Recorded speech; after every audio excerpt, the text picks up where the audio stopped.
It has been said that average people want you to stay average. Welcome to the Breaking Average podcast, the podcast designed to challenge you to break the mold that average has on the world. Each episode offers insights directly from those who choose to break average every day. Now, for the latest insights, here are your hosts, Paul Gustafson and Rick Morris.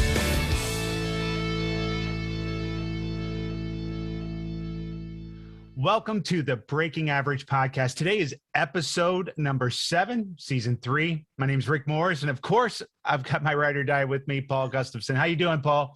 Rick, it's so good to be with you. We just were with each other a few weeks ago in Orlando, and here we are across the screen having fun doing another podcast. So I'm so excited. Yeah, again, we see each other on screen like this all the time, but it was nice to get a little fellowship in person, be around people again. I missed that. I missed that so much. Yeah, I miss it too. Love breaking bread with you and just chatting, catching up. And, we're having fun too. Football season here. So it's kind of fun exploring that as well. Good time of the year for sure, man. The weather's starting to get cooler. Yeah, I love it. I love it. But today we're going to dive into another book to lead that, in our series here. And we're going to focus on the topic of vision today. That's right. Yeah. So this idea of vision, I'm just fascinated with it. I can't wait to dive into this thing. It's going to be just a great discussion. So looking forward to it. So break it out. What's the book? Who's the author? What are we talking about today, Paul? All right. Well, the book is Michael Hyatt's book, The Vision-Driven Leader. It is such a great book. I can't wait for us to unpack. I know you've spent some time looking through it, but the subtitle kind of tells something here. I think it's really powerful. 10 questions to focus your efforts, energize your team, and scale your business. And I love this Seth Godin quote that kind of sets the stage, for me at least, Rick. Leaders create things that didn't exist before. They do this by giving a tribe a vision.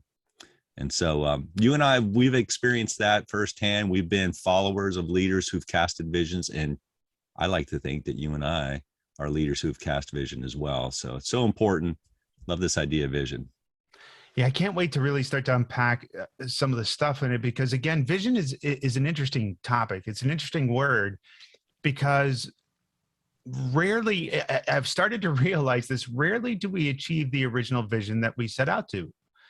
But we had to have an original vision to start the train, to start the engine, to get the track, right? Yeah. All that inertia and that momentum has to be towards something. But a lot of times what we end up with is something completely different. But that's what I think we're going to talk through, especially as we go through some of the questions. So why don't go ahead and lead us into that. Yeah. So the questions, there's 10 of them. We're going to get into, here's the thing. I can't wait to kind of share some of our favorite components of it. There's probably 6 that I really want to focus in on that have been really instrumental and helpful for me. So we'll get to those in a minute. But I just wanted to mention something you just said, right? Sometimes we cast a vision and we have to allow ourselves to realize that the path to get to that target, because that's really what a vision is, we know that it's not going to be a straight line. We know that there's going to be some pivots and some zigs and some zags, and we have to be ready and prepared for that. So to your point, look at you, man, by the way, you cast a vision, you lost a few pounds, just a couple. Share before we get into the book. I just want to congratulations, man. You lost a ton of weight and you look great. What was that vision that you cast and what were you able to accomplish? Interesting. I cast this vision multiple times. I even called a great friend of ours, Mark McCullough, and excuse the language for a moment, but I called him. I was like, dude, I'm tired of being a fat ass. I'm tired of not being able to have the energy to do the things I want to do. And even then I cast that vision, Paul, but I wasn't ready. Yeah. I wasn't ready because that was 2.5 years ago. Right. Yeah. And so really the weight loss started June of 2020, but even from June to December of 2020, I really still wasn't fully there. And really from January until now is where you see a lot of the drastic about. So total is 127 pounds. But I lost 60 pounds, over like a 2-year period in a way. And then the last 70 pounds or so and I would go up and down, right? So I would hover between, I was 330, I got down to 280. Then I was hovering between 265 and 280. And then I went from 280 on down to right now at 203. But it was just finally becoming real with myself. And to be fully transparent, because that's what we do. I was drinking way too much. I drank a lot of beer, which is just, empty calories. Yeah. Zero exercise whatsoever. Like maybe coming downstairs to my desk was about the best that I did. And I ate horrible. And we talk about John Maxwell saying everything in life worthwhile is uphill. And what I always loved about that statement is there's no magic bullet. There's no magic pill. And I searched for it. We all want to take the pill, wake up, lose 5 pounds. Yeah. But it's eating better. I still don't eat right. I really don't, but I eat better. But the exercise was the key. And I found Orange Theory Fitness, which tapped into the competitive side of my brain. That's what I needed. In my video game side, because it tracks the number of calories you're burning in the class, and I got to have the high score. And once we tapped into that mentality, I started to really see results. You measure what matters, right? And sure. Boy, that's pretty cool. Love that story. Just for all our listeners and viewers, and we're on YouTube, so excited. We're also featured as a syndicate on the Empowered Living Show. So glad to be with you guys. And then Rick, we've got a ton of different platforms that we're on audio wise as far as our podcast, right? We're on every platform audio wise. It's amazing. I mean, your favorite podcast platform, you can find us. Yeah. And if you want to find us on the World Wide Web, just go to breakingaverage.com and check us out there. Does anybody ever say World Wide Web anymore? I don't know. I just did. I get yelled at by the kids now if I say www to start something for them. They're like, Dad, we know. Yeah, why is that? Just drop the www. We don't need that anymore. We know. But yeah, just go to breakingaverage.com or Breaking Average Podcast. You can get there several different ways. Just like your vision, you got to have different paths to get to where you want to go. All right. So yeah, you ready to unpack this thing? Yeah, let's do it. So really, and please, again, we're talking about this book by Michael Hyatt. Go support Michael for us. Go get a copy of this book. Hear it. Hopefully we intrigue you enough that you want to go read it. That's the point. We want a mastermind. We want to talk about what the book meant to us, but we also don't want to give it all away. So you have the ability to go experience it for yourself. Yeah. Check out Michael Hyatt. Just go to michaelhyatt.com or www.michaelhyatt.com. Either way, you can get there. I'm sure he's on Twitter. I know he's on Twitter. He's on LinkedIn, Facebook, and probably on Instagram. He's on all the social media. And what's really cool about Michael, by the way, I had a chance to talk to him several times back in 2012 when he was with John Maxwell for Every Day About Books. And then we had him for a podcast. And my wife had a chance to chat with him out in Colorado at the SCORE conference. He continues to cast vision. So if anybody, there's a lot of great folks that can write books on vision, but he's one that really stands out as somebody who doesn't just write about it, but he does it. So he's created the Michael Hyatt Company. So it's not just him anymore. He's got a whole team of folks making a difference. And they got this whole full focus planner out there, which is pretty cool. I know a lot of folks like that. But again, yeah, support Michael. He's got some good stuff. And we're so excited that he wrote this book because we get to talk about it today. So why did you pick it, Paul? Why did you pick this book and why are we going through it? Yeah, I about a year plus ago when I got first wind of it, like in 2019, it was coming out. So to me, I think the book is like 2+ years old, but I noticed the date says 2020. So it just barely makes our criteria for books in our top 16. But this book, it really intrigued me because I'm a vision guy. You're a vision guy, yeah. Right? And I can always get better at my vision. And this book really allowed me to kind of understand it. It's about, leading with vision, guys. The last line in the book, here's a little trick, Rick, you know this, but maybe the rest of our listeners don't know this. A little trick. If you pick up a book, it's nonfiction, go read the last line of a book. When you read the last line of the book, you know where the author is trying to take you. You know the intent of what that book is going to offer you, right? So the last line in this book is a question. Where will you take your team next? And when I saw that last line, Rick, I'm like, whoa, that's powerful. That's powerful because, John says teamwork makes the dream work, but we have to ask that question. Where are we going to take the team next? And then he makes a couple other comments in that last chapter, the concluding chapter, I think is powerful. But I would say when we ask that question, where will you take your team next? That's the answer to that question is we need to have vision, right? So we need to have vision. And so he's talking about vision-driven leaders. So he makes this statement. He says, vision-driven leaders, they breathe life into organizations. They innovate products and services.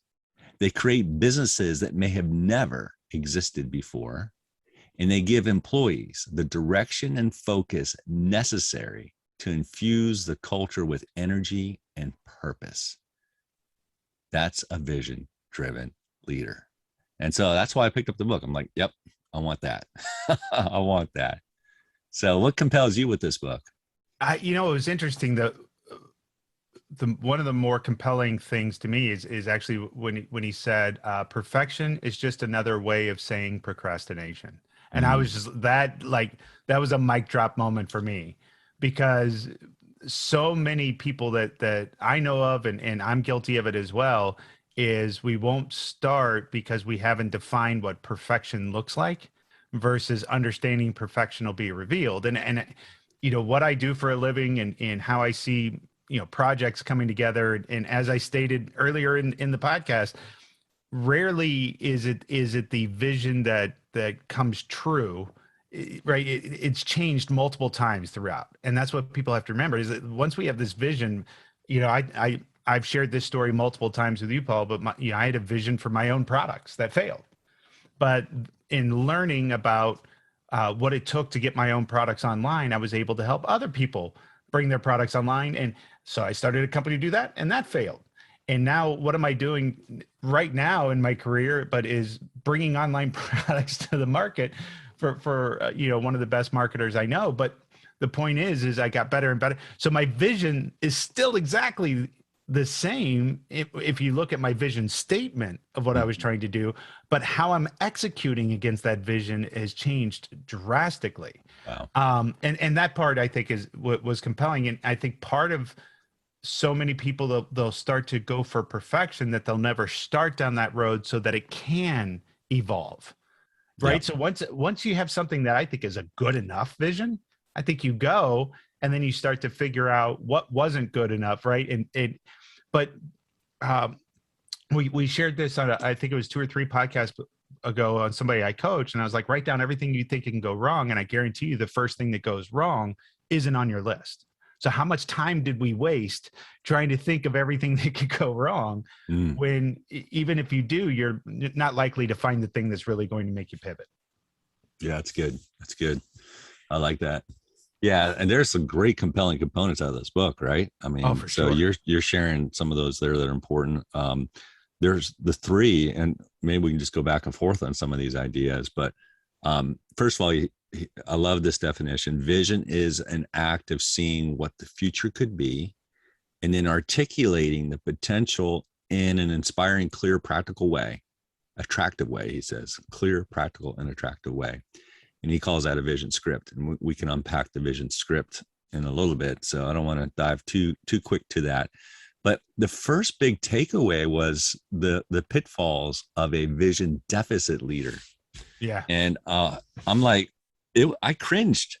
I'll be honest with you. I cringed on these because I am guilty of every one of these at some point in time. And I would imagine most leaders are. So when you hear these 6, you're going to find yourself at some point as you look back, rewind the tape in your mind, you're going to see yourself in one of these positions. It's inevitable. If you don't, then you probably didn't really cast a vision at all. But here we go. Vision deficit leaders. Number 1, unpreparedness for the future. Unpreparedness for the future, right? Think of COVID. Think of those organizations that prepared, not knowing COVID was coming, versus those that didn't. You know, there's some businesses in my town that are out of business because they were unprepared. Number 2, missed opportunities, right? Missed opportunities. And I'm going through something right now. We're kind of doing a look back like, oh, we've missed some opportunities there, right? Number 3, scattered priorities. Yeah. Where we haven't shared those. Scattered priorities. Like, wow, okay. Yeah, we're not all on the same page. Our priorities are different. 4, strategic missteps, for sure, right? Like, oh, we didn't, strategy really is the plan. And we just made some missteps. 5 is wasted time, talent, and money, right? How often do we see that? All the time, right? Wasted time, talent, and money. And then 6 is the premature exit. We're like, you were so close. You were right there, but you know, you had just enough challenges and resistance or whatever that was happening to you. You stepped away and you didn't get there. And we were talking about, you know, your fantastic weight reduction, 127 pounds. By the way, they could make a movie called 127 pounds. I know they made a movie called 127 hours. Yeah, totally different. Totally different. But at the end of the day, I still have both my arms, so that's good. You got both your arms. But how many times did have a premature exit? Right? You cast the vision like, I want to lose weight, and we've all gone through that. But we quit, and maybe we just keep going. You know. So anyway, that's my first takeaway. I'll let you comment on that before I get into my second one. Let me pull that back, but I'm going to dovetail on that for a second, because January, I can tell you, I barely can get into my gym, but by February, it's a ghost town, right? Yeah. It's that same thing. Everybody has this quick vision, but we give up on it so quickly. I think one of the more compelling things, though, of what you just said to me is being that unpreparedness for the future. And there's just so many companies that you look at, like Xerox and Kodak, and, you know, we've shared these stories before. There was one that was highlighted in the book, Jawbone. That one kind of raised it, because I remember that. But they were really promising kind of wearable tech. Yeah. And they just tried to be everything to everybody because there wasn't a clear vision. So this is a perfect example of too many visions kind of jacking, jamming you up. But they blew through $900 million and had literally nothing to show for it and went bust. Right. But they were like the thing that was going to happen. They were the tech. I bought Jawbone stuff. I loved it. I was like, okay, these guys are it. I mean, if I didn't buy stock in them, I probably would have, you know, but I'm glad I didn't. Yeah. And it's interesting to back to the point I was making around how your vision changed. Actually, you know what? I want to save that for another piece. Let's go to your number 2, and then I want to talk about the iterative process. Yeah. So my second takeaway are the set of questions to drive your vision. Now, I know the book says there's 10, but there's 6 that stood out.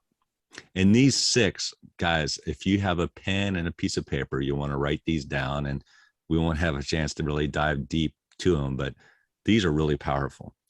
So the first question that really stood out for me of 6 questions that will drive your vision is, what do you want? What do you want?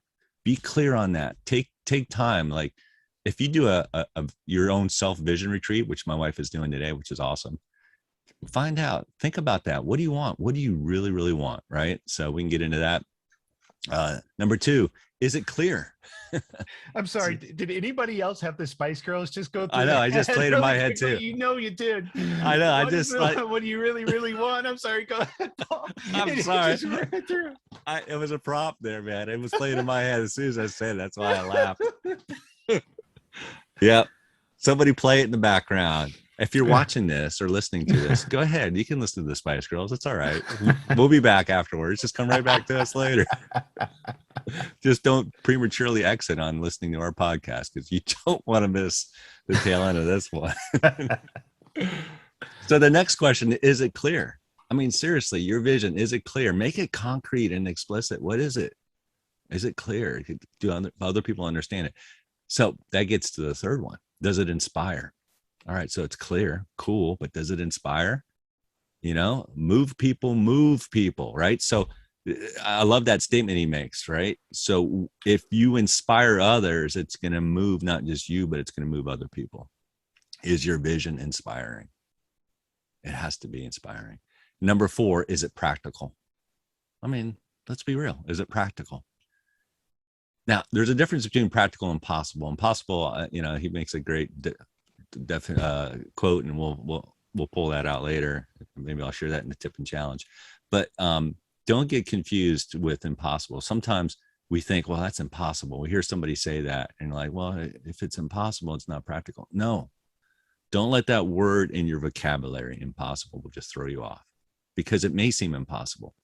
May seem impossible to put 1,000 songs in your pocket, but it didn't stop Steve Jobs. He did it, right? It may seem impossible to launch a rocket and have it land right back, but didn't stop Elon Musk. Is it practical? Yeah, it's probably practical. Just find a way to make it practical. Number 5, can you sell it? In other words, this is about selling with your team, right? Law of buy-in. But it's also obviously selling to others, potential investors and things like that. But can you sell it? Can you create some buy-in with other people, And then number 6 is how are you going to face the resistance? Because it's going to come. You're going to have some challenges. How are you going to deal with the obstacles? So those 6 questions, I think, are gold. Just buy the book for that. So yeah. Comments on that? Well, Alan Kay had a great quote in the book. He says, the best way to predict the future is to invent it. Yeah, right? Is to invent it. I love that quote. But yeah, as you're going through it, though, it's one of these things that becomes a cycle, because your vision originally is like, it should be broad enough. And I've told you mine was an X amount of money free and clear in my bank account from the sale of online products, right? That's direct enough that I have a vision of what I'm trying to do, but it's broad enough that those definitions can change along the way. But the buy-in factor of that with the team is incredible. And I'm experiencing just a really high-performing team right now going after a vision. And there's a different energy, Paul, when people believe in the mission. Oh now, my gosh. I've been a member of thousands of projects. And again, in my job early at Xerox, I was a turnaround specialist, which means I came in when the projects were toast. And so I was used to just seeing what would happen when the vision had fallen apart. So to be part of these teams that are so energized by the vision, and there's some clear factors in that, like, they're always online, not because they have to or because there's a deadline, but because they want to and that they care. There's a difference in that, right? And I'm not a bit like, I've never had a management team or leadership team have to tell their employees to take time off more than I have right now. Like literally, I have to coach them going, it's okay to take the weekend. It's okay to sleep. It's okay to, like, because they don't want to, because they're so driven by the vision and wanting to, get there. I think what's interesting in the way Michael Hyatt says it, and I love where he says, vision dictates the where and strategy explains how. And I think so many people get vision and strategy mixed up in their heads. They do. Right. Yep. They confuse the two. Yeah. I've read a lot of books on mission, vision, purpose, strategy. But this may be the best book that I've seen on those 4 components. And I think even the way he just breaks out mission, vision, strategy, values, right? Yes. We love John because how succinct he is, right? We can remember all of his quotes because they're so quote worthy. But here it was like, mission is just who you are, vision is where you're going, strategy is how you're going to get there, and values are the people you're going to be along the way. Like those, it's so pure. It is. And that's one of my big third takeaway was exactly what you just said. Those components are so important, so practical, so helpful, and they are quotable. So good stuff. Love it. So one of my favorite takeaways in this was what he called zagging, right? And that explains everything that you and I've talked about when we start to get our technical brains on. We're talking to people about Agile and the iterative process. The iterative process of Agile is really about zagging. It's really about impacting. So if you look at traditional projects, again, in Waterfall, it would be like, oh, I'm going to go do a data warehouse. And this is how I explain it to most companies when I'm trying to teach them what Agile is. But when you say I'm going to go do a data warehouse, normally that's like a 3-year project, 2-year project, 3-year project, millions of dollars, but you don't have what it is that data, it's just going to make it better, right? We're going to have all of our data in one place. We're going to be able to do better reports. Zagging is about revisioning. And so when I was working with a company and wanted to do a data warehouse, I was like, but why? Like, tell me the why that we're going to do the data warehouse. Oh, well, we need all of our data in one place. I said, okay, to do what? And they're like, well, we want to be able to increase our sales. Okay, how do we increase our sales? They're like, well, we want to do local market plans. Okay, what's a local market plan? Well, that's where we get the 50 accounts. I was like, okay, then why do we need a data warehouse to look at these 50 accounts and find out how to upsell? Can we do that manually first before we go build the data warehouse? Yeah. See, that's an agile process. Finally, they got to their first agile question, which was, how do we know that's the best 50 accounts? So now we've got a clear vision. We go, okay, forget the data warehouse.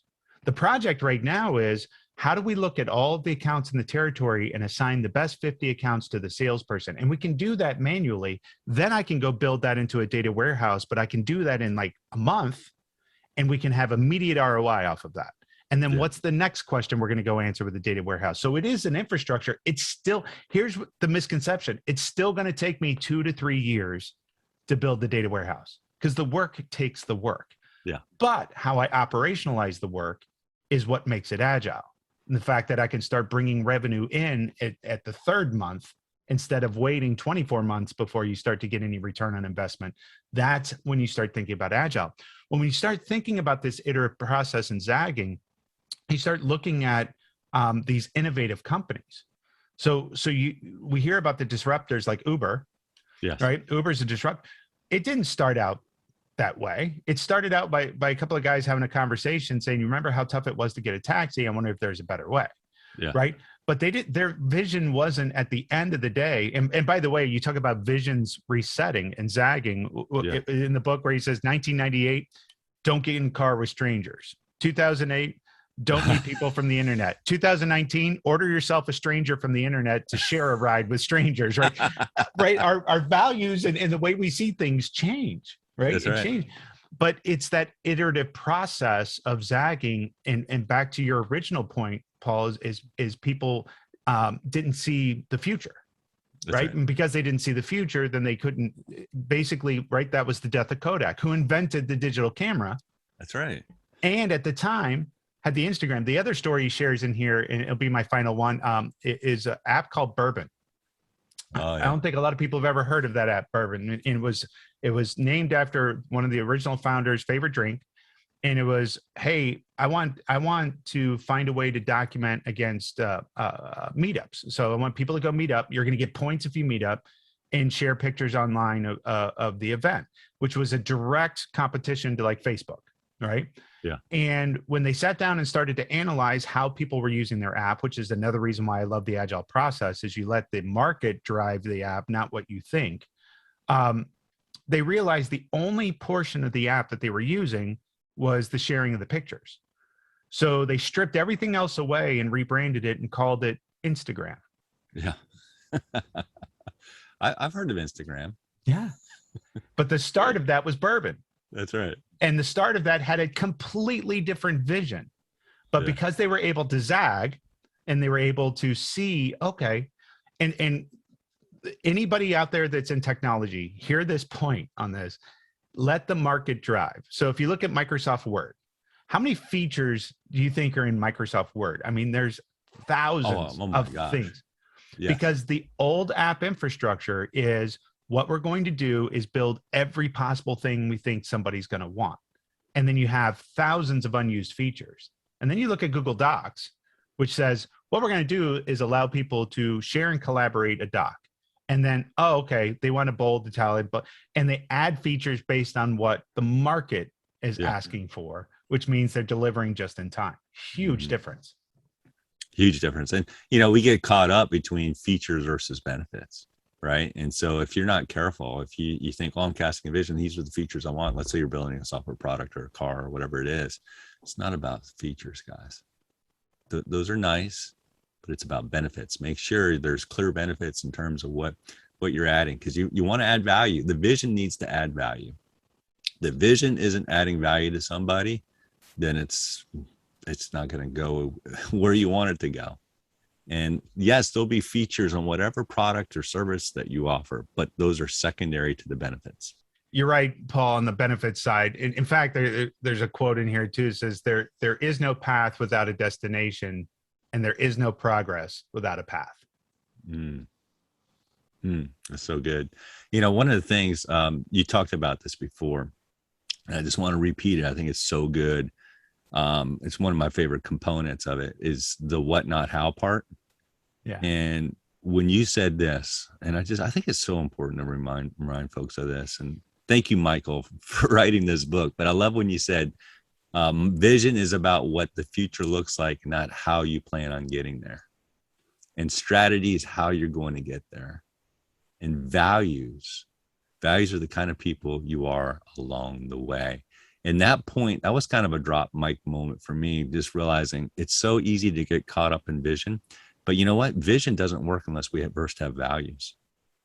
When we cast values, when we are clear on what those values are, then we can cast vision.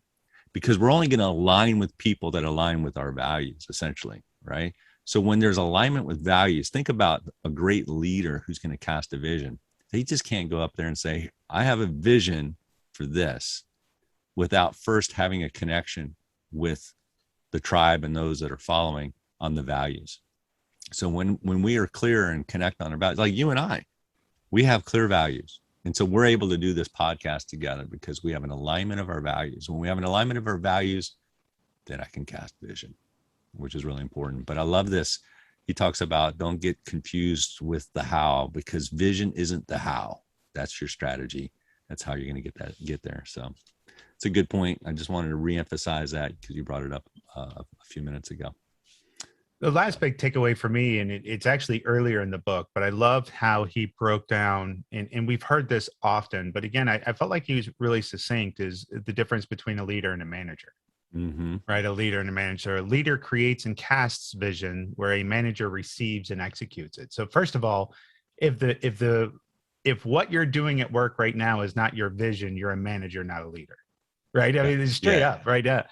A leader inspires and motivates. A manager maintains and administers. A leader weighs and takes risks. A manager controls and mitigates risks. And a leader focuses on the long term. The manager focuses on the short term. Yeah, we could have Rick, you and I could have a whole podcast on this, because it's not to say that managers are like, look, if you're a manager, you're not adding value. You can add a ton of value as a manager. We need managers out there. But he's just sharing a really good contrast between a vision-minded person and that person who's a manager. And you and I, like I said, we could have a whole podcast on managers and leaders who are visionaries, and I think this is what's critical. This is what's critical in what we're talking about, guys. We need visionary leaders. You have the opportunity. It's a decision point. It's a mindset. You, if you're listening to this or watching this, you have the opportunity to be a vision-driven leader. And why not be one? Why not be a vision-driven leader? So that's almost a tip and challenge there, but we'll get to that in a minute. So, the 4 components of the vision script I thought were important. I just want to share these real quick, Rick. He says, look, if you're going to cast a vision, it shouldn't be just a short sentence. You should really kind of expand that out. And I love the order of these 4 components. He talks about the team. So when you cast the vision, you need to see what impact that it's going to have for the team, those around you, those stakeholders that you're going to provide support for. Perhaps you're building a product, maybe you're offering a service, but look at it from a team aspect, the people aspect. Then identify, because that's important, right? Who are you doing first? Really, who are you doing this with? Who's the team? Again, alignment with values. Then the next part is the product or service. Think about that component of your vision script, right? People first, then product or service. Then the third one is, okay, how are you going to message this thing? He's talking about the sales and marketing. How are you going to communicate this thing? And then finally, you got to get there. This is the 4th piece, is the impact. What's the impact? What's the vision that you have for the impact? So your vision is going to represent all these future states the future state of your team, the future state of your product or service, the future state of your sales and marketing, and the future state of your impact. So I love that. And I think most people, and what I loved about the way he laid that out is that it was team first. Yes. Because I think so many companies, teams last. They come up with all this stuff and then they try to force square pegs into round holes. And you know, we were talking about it's football season. And so I'm watching a transition happen with my beloved Tennessee Volunteers, where you've got a new coach who's got a system, but the players weren't recruited to play in that system. So he's got a vision of how he wants to run his offense, but he doesn't quite have the people to execute that vision at this point, right? Because he inherited a team. So he's either got to find the different pieces and that kind of stuff. But you can't turn around and run an offense, a visionary offense, with a team that can't execute it. Right? Like, yeah, just straight up. And so there's no results, there's no impact. But your team is always first, then your product, then sales and marketing. I almost see people do this in the exact opposite, Paul. They come up with, you're right, this is how we're going to do the impact. This is how we're going to sell it. By the way, this is the product. Okay, team, go do it. You are absolutely right. And let's just have fun with this. We talked, like you said, football. I'm right down the road from my beloved Washington football team. I know a lot of folks don't like it. That's fine. Whatever team you like, you pick your team. And I'm going to pick my team just because it's perfect for this discussion. For 21 years, however long Mr. Snyder and Dan Snyder, it's not Dan Snyder's football team, it's Washington's football team. So just remember, it's our communities here. It's been kind of that way, right? What you just talked about. All right, we have a vision, we're going to win a Super Bowl, you know, and then it was always backwards. Now, I think I'm hopeful that the coach that's in there now and the leadership that we now have, Coach Ron Rivera, Riverboat Ron, I think he's trying to build that team first. And then he's not talking like, let's go win the Super Bowl. He's not. He's saying, look, we're going to combine as a team. We're going to work as a team. We're going to win as a team. We're going to build this team, right? So he's got this team mentality. In fact, when he came out last year as his first year coach, you know what they put on the back? This is before they even renamed the team. He put, of course, they still haven't renamed the team, so that's a discussion in its own. But they put on the back of their jerseys during mini camps and during the summer camp. It said team on the back, not their player names at all. It said team. Yeah. And he was trying to get that mentality, like, guys, we are a team. We are one team. We've got to operate as one team, think as one team, be a family. Very important. Then the product or service. I love that order. And then, you know, how are we going to message and market this thing? And then what's the impact? So yeah, it's a good point. Well, again, we encourage you to go out to breakingaverage.com and visit us there. There's always a ton of resources. Paul works very, very hard to put some fantastic resources out there for you that coincide with what we're talking about today. And plus, you can go back to past episodes as we start to reference, you know, some things that we've talked about in the past. But I think it's about that time. Yeah. Paul, let's jump into tip and challenge. What you got, partner? Yeah. Whew. This has been a good one, and we could spend another half hour on this. But let me just kind of land the plane in terms of what my tip and challenge is. The first, I'm going to start with this thought. Vision is the essential ingredient for successful leadership. I love this quote. I highlighted it in yellow in my book. When I highlight something in yellow, that means it's probably primo and important. Vision is the essential ingredient for successful leadership. There's no substitute. Without it, influence fades. And we know that line, right, Rick? Leadership is influence, nothing more, nothing less. And when he said that without vision, influence fades, that just kind of triggered something for me. Like, as a leader, I have got to constantly reevaluate and share that vision. So that's the challenge for everybody. Cast a vision or recast a vision. That's my challenge for myself and for you, the listeners, is take some time and cast a vision or recast that vision. And just to kind of encourage you on this, I love Andy Stanley's quote. He says, direction, not intention, determines destination. That's tweet worthy right there, right? Direction, not intention, determines destination. What's your tip and challenge, Rick? Yeah, it comes back to another quote we've used a lot, but it's the tip is to fall in love with the dream and not with the plan. And Yes. this one is hit me so hard. The first time I heard that, being somebody who creates plans and executes them for a living, it really hit me hard, because what I see happen is that we lose sight of the dream because of the plan. So inevitably, in almost every project, you had a vision, and then we planned how we were going to go about it. But then the only thing that we measured beyond that was, did we hit the budget and did we hit the date? If you think about it from a project perspective, Yeah. you do a lot of projects, Paul, right? So how many Yes. times have you gotten into quandaries over dates and budgets, and you're not talking about the dream or the execution of the dream or where we are, or that kind of stuff? And It's so easy to lose sight, right? Yeah. for sure. And then I think things fall into their natural order. So my tip is to, stay attached to the dream, right? The challenge, George Patton had a great quote in here. He says, a good plan violently executed now is better than a perfect plan executed next week. Right. Yeah. And that's so true. But Yeah. if you look at, and I'll tell that, we've told the story of Growth Day many times, but what ended up happening, right? So Brendan has a dream of building this personal development app, right? But what it became about was hitting it on January 1st. It all became about January 1st, and the team that he had wasn't hitting it by January 1st. And when I joined in December, I joined the last week of December, so he knew, or Christmas actually, 2 weeks. He knew it wasn't going to happen January 1st, and the question was when.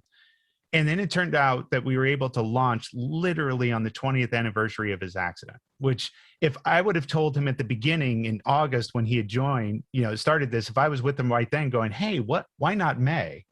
Right. There would have been there's no discussion there whatsoever. In time, what happened is that the dream really realized itself, because it became magical to launch the app on the anniversary of the thing that got him into personal development. Like, you can't write a script better than that, but it wasn't the intention. Right. That's right. But you had a zag. Well, had to zag big time. Yeah. And quite frankly, we completely rewrote that thing in 5 months. Like, we barely used, we had the structure, the infrastructure, but in terms of code, that thing was completely rewritten and launched in 5 months. But the point being is, we didn't lose sight of what the dream was, which was launching an app and it being market ready. But we did get jammed up on the plan. Right. We did get jammed up on the plan because there was a lot of turmoil in January and a lot of decisions that were made, and there was lost revenue because of decisions made. And that's a temporary hurt, but don't let that be the derailment of the overall dream. And that's the challenge. And that's so hard. But the biggest challenge I can throw out there is to embrace the failure. Embrace it. Just know it's coming. Expect it. Love it when it does, and figure out, okay, what is this going to make us pivot and do, and how are we going to be better because of this? Yeah. So I get asked my philosophy a lot on management of projects, and mine is pretty simple. I let failure drive the process, and so my key word is just enough process. So there's tons of methodologies out there. There's tons of companies that have gone through agile transformations, and they perform ceremonies because the methodology prescribes it, but the ceremony provides zero benefits, not doing anything, but they do it because they think they have to. One of those, Paul, I'll hit a lot of people in the heart with this one, is lessons learned. A lot of people sit down to do lessons learned, but they don't have a strategy of how they're going to use the lessons learned. So it becomes just this big spreadsheet somewhere on a Google Drive that nobody reads. And so why do that if it's not going to give the benefit, right? Now, I'm not saying there's not benefit from lessons learned, but if you're going to do them, make sure that they're being applied. Don't just do them because the methodology says so. And so when I say just enough process, what happens is when we hit a major failure, we go, okay, what system or thing that we need to put in place to make sure this doesn't happen again? And we implement it at that time and allow the process to grow out of necessity versus over prescribing a process when you first get started. Yeah, so good, man. I'm writing notes down as you're sharing, and boy, you're inspiring me here with that tip and challenge. Thank you, Rick. I wrote down here, failure, this whole thing on failure. I love it. I put, success is built on my failures and in my ability to recover every time I do fail. Evaluated experience, right? So I love what you're Evaluated talking experience. about. So important. I look back. I'll be honest with you guys. I've learned more from my failures than my successes. I absolutely have. And it's because of those failures that allow me to be able to learn and get better. As long as I don't keep making the same mistake twice, right? That's the definition of insanity. I just need to learn, from those mistakes, those missteps, those challenges, not give up. There's been times, let's be honest with you. There are times where I'm like, you know what? Let me step back. Let me rewind. Let me do this different.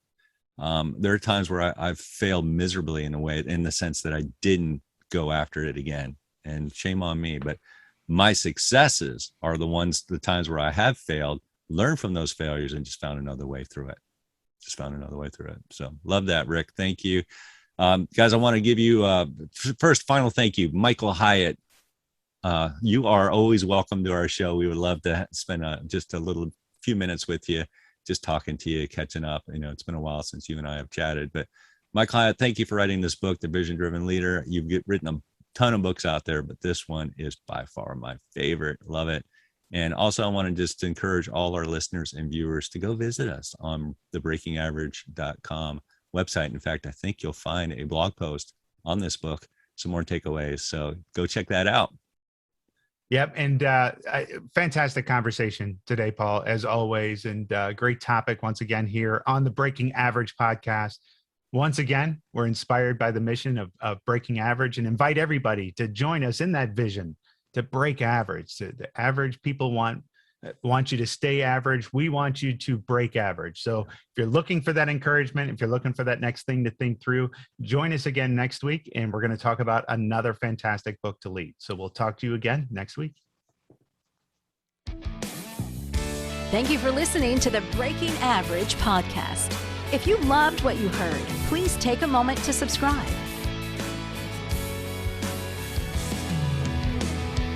All opinions and comments expressed in this podcast are those of the participants and do not reflect the opinions or views of any of the advertisers, producers, or platforms. This show was produced by R² Multimedia. A special thank you to Milestone Melodies for our theme music. As you continue your day, what is one action that you can apply from this podcast to your life? Tune in for our next episode as we continue to challenge everyone to break average.